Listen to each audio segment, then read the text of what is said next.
sabrá dónde está la bobina del inducido, tú vas a tener que reconocer tú mismo dónde está la bobina del inducido. Entonces, teniendo la bobina del inducido ahí, si yo te pido, como te decía, medir la continuidad de la bobina del inducido, lo que vas a tener que saber hacer no solo es reconocer dónde está la bobina del inducido, sino que ocupar correctamente el instrumento. Te das cuenta que las preguntas van implícitas muchas veces. Entonces, por ejemplo, a veces se confunden porque yo puedo preguntarte para reconocer un componente y para hacer una medición dos cosas juntas y voy a estar evaluando esas dos cosas. Entonces, reconociste el inducido y tienes que saber cómo verificar su continuidad. En este caso, ¿qué tienes que hacer? Tienes que colocar continuidad, resistencia en 200 en la escala más baja, ¿te acuerdas? Entonces, colocas en 200 y ¿qué vas a hacer para medir la continuidad?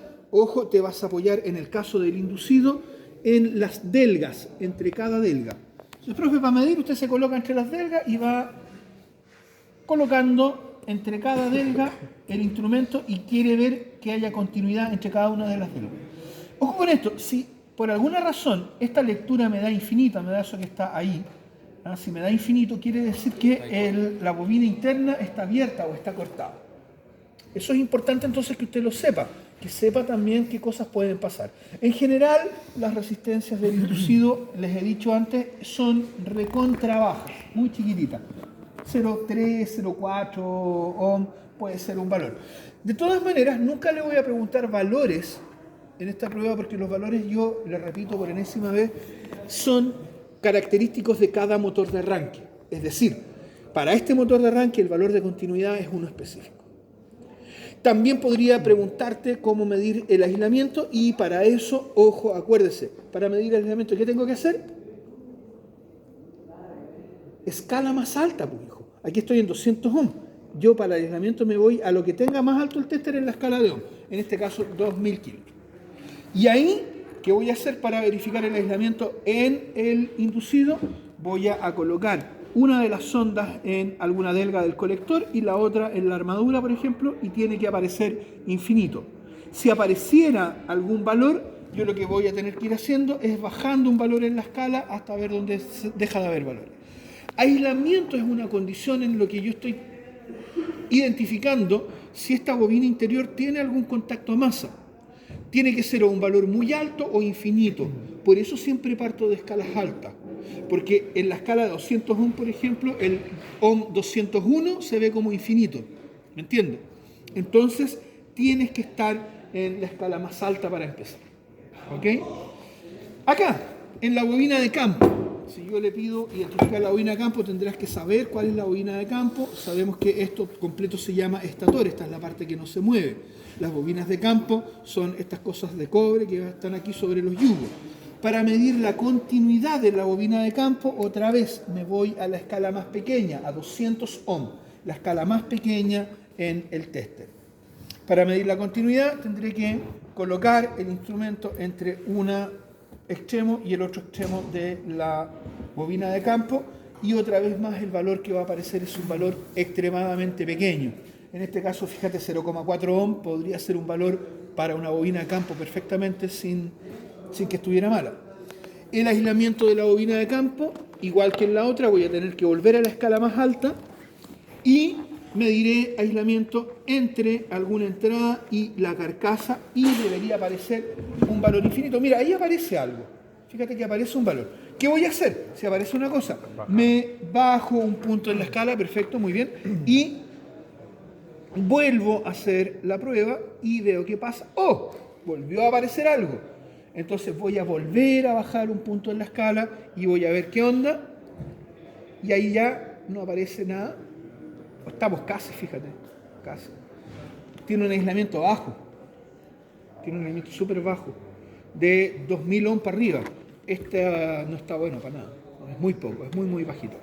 Repito, eso sí que estos valores tienen que ver con lo que el fabricante te diga.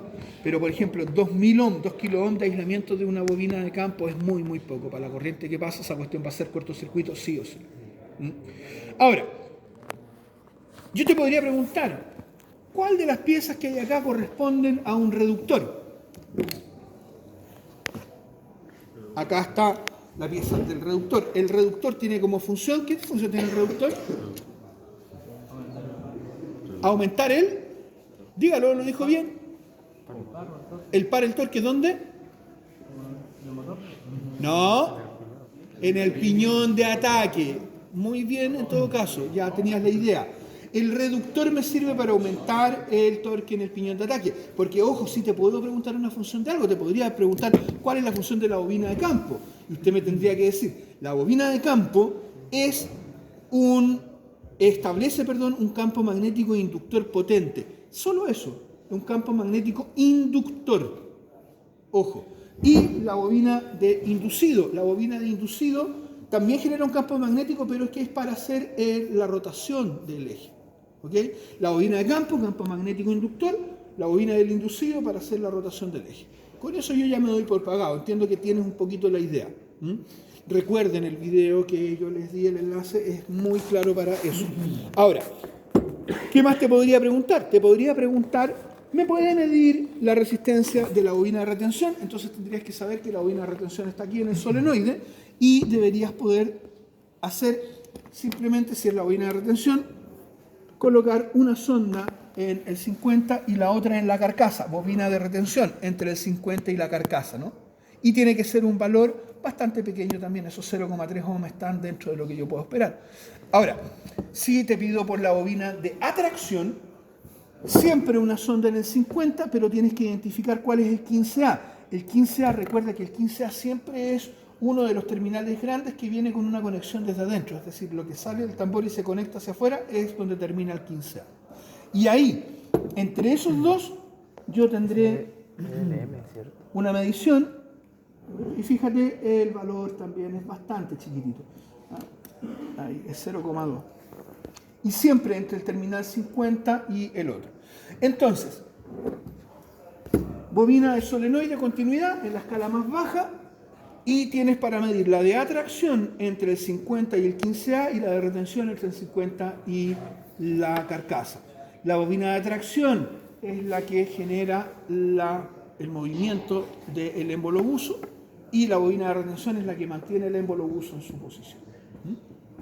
El solenoide además hace el contacto mecánico hacia el accionador mecánico, es el que mueve la horquilla, y por otro lado hace el contacto eléctrico entre los terminales 30 y 15A para hacer que el motor funcione. También puedo preguntarte dónde hay un portacarbones y tendrás que entrar a mostrarme eso. Recordemos que los carbones positivos siempre son los que están muy aislados de la masa, con estas baquelitas o micas, y que los positivos están conectados a masa.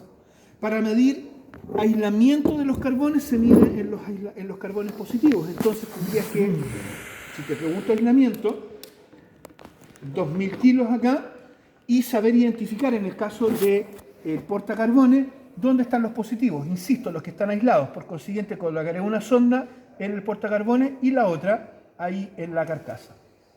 Tiene que ser infinito. Tiene que ser infinito. Aquí no hay ningún otro valor que lleva.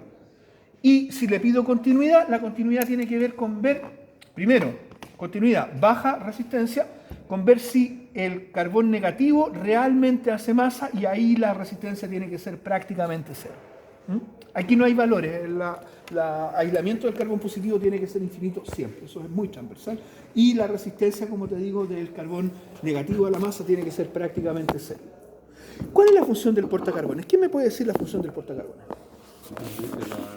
No, mentira, no induce nada. No.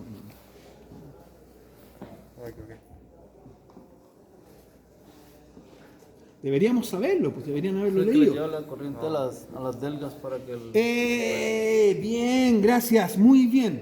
Sí, el portacarbones simplemente me envía la corriente hacia las delgas para que entren a la bobina del inducido. Recuerda que el rotor en sí mismo, no tengo otro rotor acá, pero todo se llama rotor. Esta parte de acá es la armadura, esta parte de hierro, que es un hierro laminado.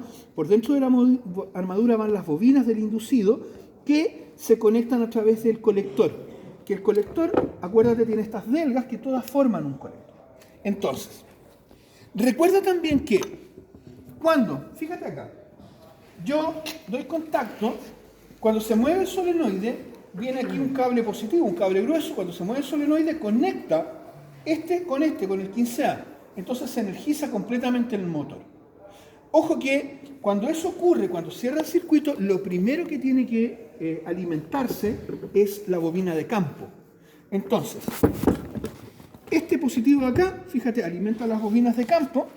Este positivo aquí alimenta las bobinas de campo y por acá, ¿no es cierto?, en alguna parte van a estar conectados los carbones a este viejo y van a haber carbones negativos. ¿Qué va a hacer entonces el portacarbones? Va a dirigir, encaminar la corriente después de la bobina de campo hacia adentro del inducido.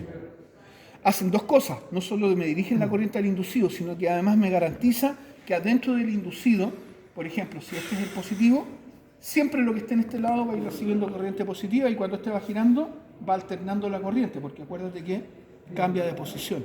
¿Se acuerdan del video? Entonces, dirige la corriente y me permite además que la corriente dentro del inducido tenga esta alternancia que yo necesito para que se cree la reacción entre los campos magnéticos. Portacarbones, si me dicen lo que dijo el colega ahí, dirige la corriente hacia dentro del inducido, perfecto, estamos bien con eso.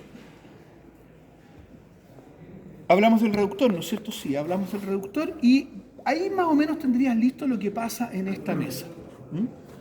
Siempre preguntas de dónde está el componente para saber si lo identifica, cómo se evalúa el componente para saber si sabes usar el instrumento y evaluar el componente, que es lo que importa. ¿Ok? Otra estación, vamos a colocar todo esto acá. Otra estación que es obligatoria es echar a andar el motor de arranque. Entonces tú seguramente te vas a encontrar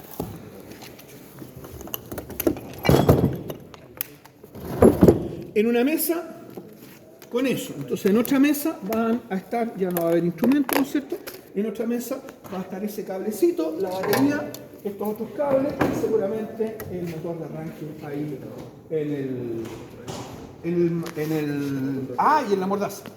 Entonces, recomendación. Fíjense lo que voy a hacer porque es una recomendación. Esta cuestión la tienen que hacer, es una de las preguntas que yo llamo comodín y no deberían equivocarse. Entonces, ¿qué voy a hacer? Lo primero que voy a hacer es voy a agarrar este cablecito corto, que siempre va a estar ahí a mano, y lo voy a colocar en el terminal 50. Tengo entonces una conexión flexible al terminal 50. Primero, le recomiendo siempre que tome el cable negativo.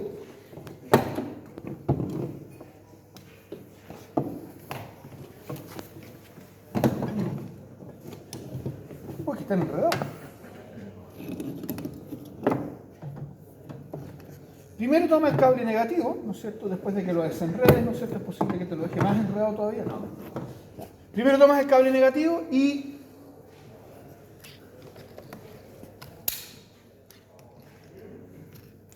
colocamos una pinza al terminal negativo y la otra a la carcasa del motor de arranque. Y luego, cuidando siempre de no hacer cortocircuito entre el positivo y el negativo, colocamos la pinza positiva. Fíjense en esto, fíjense cómo tomo la pinza. Yo generalmente hago esto, cuando les digo cómo lo haga. Y dejo la pura extremo de la pinza ahí porque con esto me puedo apoyar aquí en el solenoide y puedo apoyar con firmeza sobre el terminal 30. Y lo que voy a hacer, con firmeza también, voy a conectar el 50 acá. Y claro, se va a... ¿Quién se asusta? ¿Quién se asusta? Vamos a colocar de nuevo acá. Eso pasa, tranquilo. Eso es lo que tienes que hacer. Eso es tan simple como eso. Tienes que lograr llegar acá. No caiga en la tentación de colocar esto aquí porque podría terminar haciendo masa con esto, por ejemplo, si está este motor o uno parecido, o con la carcasa y va a terminar tremendo cuetazo. Mira, ahí ya le hicimos uno. ¿Por qué recién no le salió, profe? No, porque se desconectó acá, no sé si viste que el chispazo fue aquí. Ya, no, es que me tapó. El chispazo fue ahí. Eso ocurre con estas conexiones, son raras. ¿Ahí? Eso es lo que tienes que hacer ahí. Esta estación es obligatoria, entonces es importante que sepas cómo hacerlo. Recomendación, si no se acuerda, hágalo ahora y si se acuerda más o menos, igual saque foto, lo voy a dejar conectado acá para que usted pueda acordarse de cómo es. Ya. Jueguen con eso por mientras, tengo que ir a preparar otra cosa. Ya, yo quiero hacer esto.